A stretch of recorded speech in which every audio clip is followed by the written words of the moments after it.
بسم الله الرحمن الرحيم.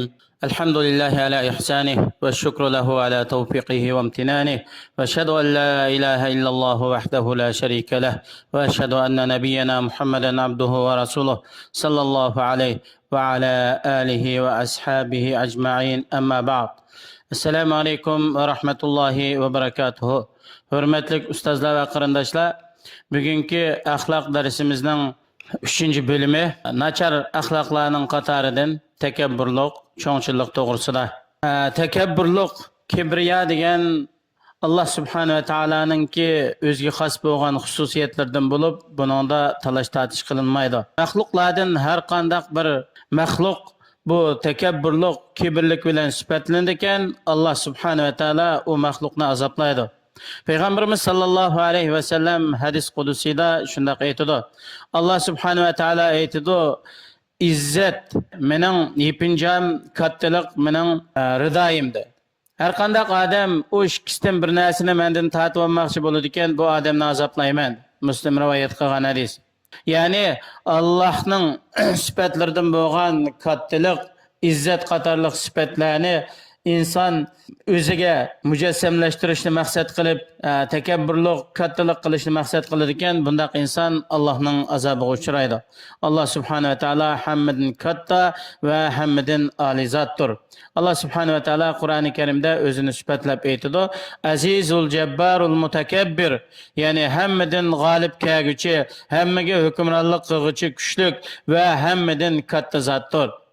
Islom dini Allah uchun bo'lgan kattalik va cho'nglik tarafni himoya qildi va Allohning kattaligiga talash tortishga elib boradigan har qanday vosita yo'llarni chekladi, harom qildi.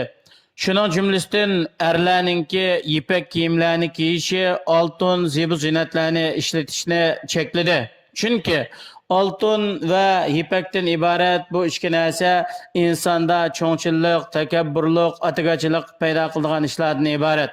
Shundaqla islom dini o'zini cho'ng tutib, takabburlik qilib, kiyimlarini so'raltib kelgan kishilarga azob bo'lganligini bildirdi. Bu to'g'rida payg'ambarimiz sollallohu alayhi vasallam aytadi: "Salasatul la yukallimuhumullohu yawmal qiyamah va la yanzuru ilayhim va la yuzakkihim va lahum azabun alim." Ya'ni 3 turli kishilar bor. Allah subhanahu va taolo qiyomat kuni ularga so'zlamaydi, ularga rahmat nazari bilan qaramaydi, ularni faklamaydi, ularga dardlik azob bor. Ondan keyin payg'ambarimiz sallallohu alayhi vasallam bu so'zni 3 qitim takrorladi. Sahabalardan Abu Zarul G'afari radhiyallohu anhu aytdi: "Ular xor bo'ldi, ziyon tortdi. Kim ular ya Rasululloh? Allah so'zlamaydigan, rahmat nazari bilan qaramaydigan, Allah faklamaydigan bu kishilar qanday kishilar ya Rasululloh?" deganda payg'ambarimiz sallallohu alayhi vasallam takabburlik, cho'ngchilikdan kiyimini so'raltib olguchi va minnatxo'r, shundaqla yolg'on qasam qilib milini sotquchi deb javob bergan. Muslim rivoyat qilgan hadis. Shuningdek, islom dini insonlarni yo'l mangan vaqtida o'zini cho'ng tutib, gadinni qo'pirab, ya'ni tumshuqlarini, ya'ni boshqalarga mansitmaslik nazari bilan mag'zini burab, mandaq mangishdan chekladi. Buni faqat urush maydonlarida o'zini cho'ng tutgan dushmanga mandayliq o'zining katta haybatli ekanligini ko'rsatish uchun urush maydonida bunga ruxsat qilgan, boshqa joylarda ruxsat qilinmagan. Allah subhanahu va taolo Qur'oni Karimda bu to'g'rida shunday aytadi: "Va la tusa'ir khaddaka lin-nasi va la tamshi fil ardi maraha. Innalloha la yuhibbu kulla muxtalin fakhur." Sen mağzığını kishilardan o'rmagin, ya'ni kishilarni mansitmaslik bilan yuzini ulardan o'rmagin. Ziminda, ya'ni yo'l manganda nayati takabburlik, cho'ngchilik bilan mangmagin. Haqiqatan Allah subhanahu va taolo o'zidan faxrlanib, cho'ngchilik qiladigan, takabburlik qiladigan kishilarni yaxshi ko'rmaydi. Shuningdek, gap qilgan vaqtidami og'izlarini to'ldirib, o'zininki so'zmanlikini ifodalab, boshqalarni mansitmaydigan darajada bunday so'zlashni cheklagan. Payg'ambar alayhisalom aytadi: "Sizlarning menga eng o'ch ko'rdigininglar va qiyomat kuni mendan eng yiroqda bo'ldigininglar o'sha gapni to'liq qiladigan foydasiz gaplarni va og'ziga to'llab, ya'ni shu gapni boshqalarning gapini mansitmay shunday gap qiladigan kishilardan iborat." Hurmatli qarindishim, Yani siz o'zingizdan takabburlik va kattalik o'zingizni cho'ng tutadigan bundoq illatlarni tartib tashlang. Chunki bu ikkisi sizga yarashadigan illat emas. Balki cho'nglik, kattalik bo'lsa, hamma maxluqotlarni yo'qdan yaratgan Allohga loyiq sifatdir. Siz inson bo'lgandan keyin o'zingizni tuvan tutadigan kamtarlik, tuvanlik sifatlari bilan sifatlaning. İnsanın qalbiga kibrdan bir narsa kirib qolar ekan, bu odamningki shu qalbiga kirgan kibrning miqdorida yoki iningdan ko'proq miqdorida aqli kamayib ketadi. Kibr nereden paydo bo'ladi desa, inson o'zininki Rabbini haqiqiy taniyolmaslik va shundaqla o'zinimi to'liq bilinmaslikdan kelib chiqadi.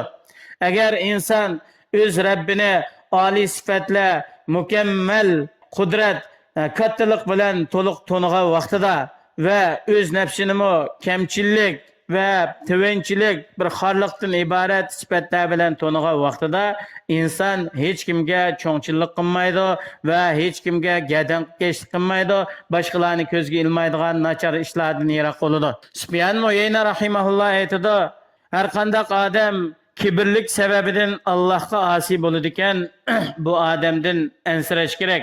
Chunki iblis Allah subhanahu wa ta'alaga takabburlik qilganlikdan Allohning la'natiga uchragan.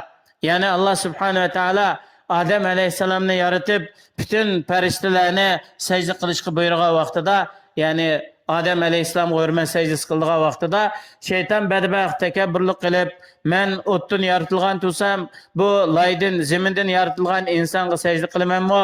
Men buningdan ali ustun deb Allah'ın buyrug'iga bo'ysunmay takabburlik qilib, Allohga osiylik qilib, Allohninki la'natiga uchragan. Har qanday odamninki dilida kibr harakatlanadigan bu odam azobga duchor bo'lib qoladi. O odamning shu qalbida paydo bo'lgan kibrninki oz ko'pligi, yengil qattiqligi hisob bilan bu odamga yetadigan azob shundoq bo'ladi. Har qanday odam o'ziga, ya'ni kibrninki ishigini ochar ekan, bu odamga nurg'un yomonlikning eshigi ochiladi. Har qanday odam kibrninki ishigini taqayr ekan, Alloh subhanahu va taolo bu odamga ko'p yaxshilikning eshigini ochib o'tadi. Takabburlik, cho'ngchillik bo'lsa iymonga zid bo'lib, takabburlik qilgan kishilar jannatga kirmaydi. Alloh subhanahu va taolo Qur'oni Karimda shunday aytadi: "Innal lazina yastakbiruna an ibadati sayadkhuluna jahannama dakhirin." Haqiqatan menga ibodat qilishdan takabburlik qiluvchilar, har qanday shakldagi ibodatdan menga takabburlik qiluvchilar bular fatqina jahannamga xor bo'lgan, daqirgan, so'ralgan holatda jahannamga tashlanadi.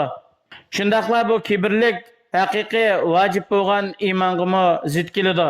Balki kibrlik bu odamni haqni tinish, haqni inkor qilish, kishilarni ko'zga ilmaslik, haq sahiblarini nazarga ilmaslikka elib boradi. Shunga payg'ambarimiz sollallohu alayhi vasallam o'zining muborak hadislarida kibrdan, ya'ni qalbida kibrdan zarra miqdor bu odam jannatga kirolmaydi. Bir odam aytgan: "Ya Rasululloh, bir odam o'zining kiyimining go'zal bo'lishi, oyoqlarining go'zal bo'lishi, ustuvoshlarining go'zal bo'lishini yaxshi ko'radi, bumi kibrlik qatoriga kiramdi" deganda payg'ambarimiz sollallohu alayhi vasallam haqiqatan Allah subhanahu va taolo go'zaldir, go'zallikni yaxshi ko'radi. Bu kibrlik degan haqqi gardankashlik qilish, haqqi bo'ysunmaslik, kishilarni ko'zga ilmaslik, haq egalarini mansitmaslik bu kibrdan iborat. Muslim rivoyat qilgan hadis. Shuning uchun qarindishim, siz bu yo'qolg'uchi dunyoda hech qanday odamga cho'ngchilik qilmang, o'zingizni cho'ng tutmang, takabburlik qilmang. Payg'ambar alayhisalom aytdi: "Alloh subhanahu va taolo dunyoda har qanday narsaning darajasi ustun bo'lib ketadi ekan, cho'qim bu narsani yana to'van qiladi." Ya'ni har qanday narsa, mayli inson bo'lsin yoki insonning shon sharafi bo'lsin, nam obro'yi bo'lsin, mol dunyosi bo'lsin, har qanday tarafdan bir narsa dunyoda naytibak yuqori pallaga yetadi ekan, oxirida bu yuqori pallaga yetib bo'lgandan keyin eng to'van darajaga tushadi. Shuning uchun inson bu qisqa o'tkinchi bir dunyoda o'ziningki Allah'ın kulu, Allah'ın bendesi ekanligini, özünün hech narsaga arzimaydigan bir aciz mahluk ekanligini e'tirof qilib, Allah'ın kattiligi, ulug'ligi, cho'ngligi, buyukligini haqiqiy tonib, o'zidagi Allah'ın g'azabiga uchraydigan nachar illatlarni yo'q qilish kerak. İnsan güzel ahlaklık bo'lganda, nachar ahlakdan yiroq bo'lgan vaqtida Allah'ın rahmetiga erishidi. Dunyodami kishilarning hurmatiga sazovor bo'ladi. Ahiratdami Allohninki jannatiga cheksiz ne'matlarga erishidi. Alloh subhanahu va taolo hammanglarning amaliy harakatimizni, qalbimizni, dilimizni shundoq nachar illatlardan pok qilsin, go'zal axloqlar bilan to'ldirsin. Vassalomu alaykum va rahmatullohi va barakatuh.